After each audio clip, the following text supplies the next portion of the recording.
Hey, I'm Brett. Some people call me the Amtrekker. Really, I'm just a guy with a list.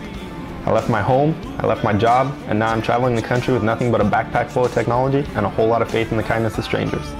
I don't spend any money on lodging, which makes for some interesting nights, and I'm not going home until everything is crossed off the list. Call me a nomad, call me a vagrant, or call me Amtrekker.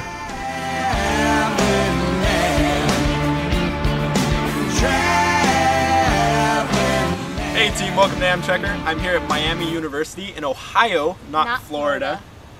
I've been here for about 3 decades now with Olivia. And why don't you tell Jeff and all the other folks how we met and what we did. Speaking of Jeff, we met on the Totally Rad Show forums, which such a show. Everyone should go to. And I heard that Brett needed a pet a sloth, so I was like, I can get you a sloth. So I talked to my zoology professor, Dr. Russell, thanks, and he talked to Dan Marsh and Doug Feist at the Cincinnati Zoo. And so we got to go to the zoo and pet Mo the sloth. It was pretty freaking awesome. Check it out, guys.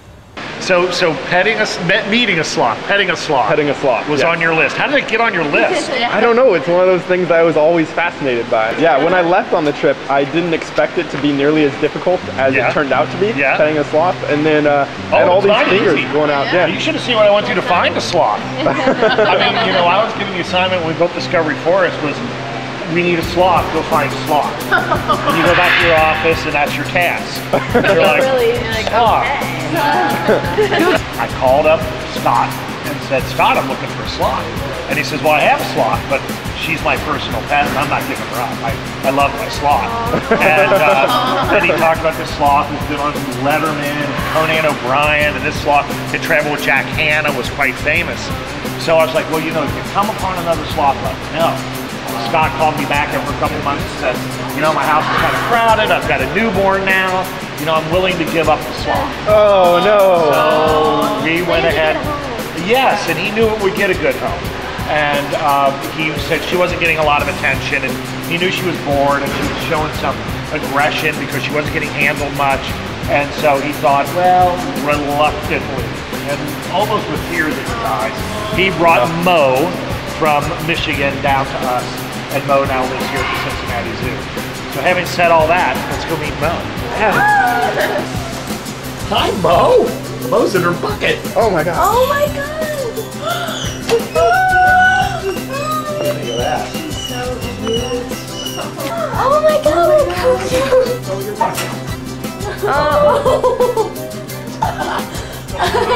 Oh my god. Look at the claws. How heavy is she? Oh my. Is she, what, 11, 12 pounds? Okay, wait. Brett has to pet the sloth really quickly right now. Here we go. Hi, Mo. Number 18. Number 18. Yay.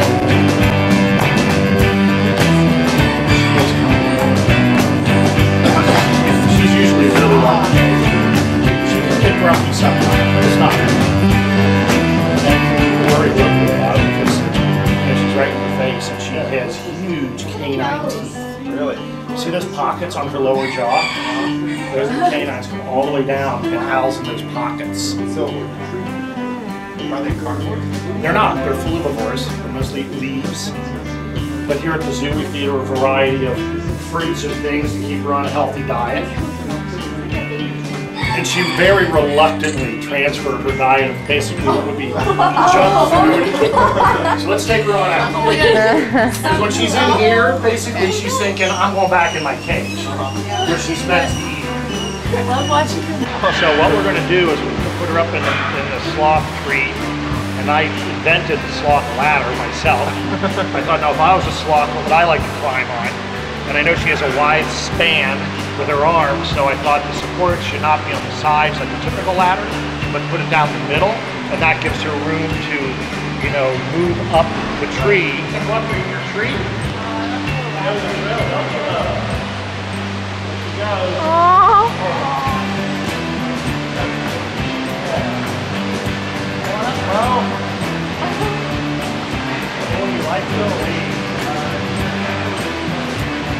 Exactly.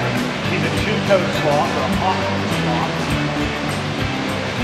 Oh, that was so awesome. Glad you got that off your list.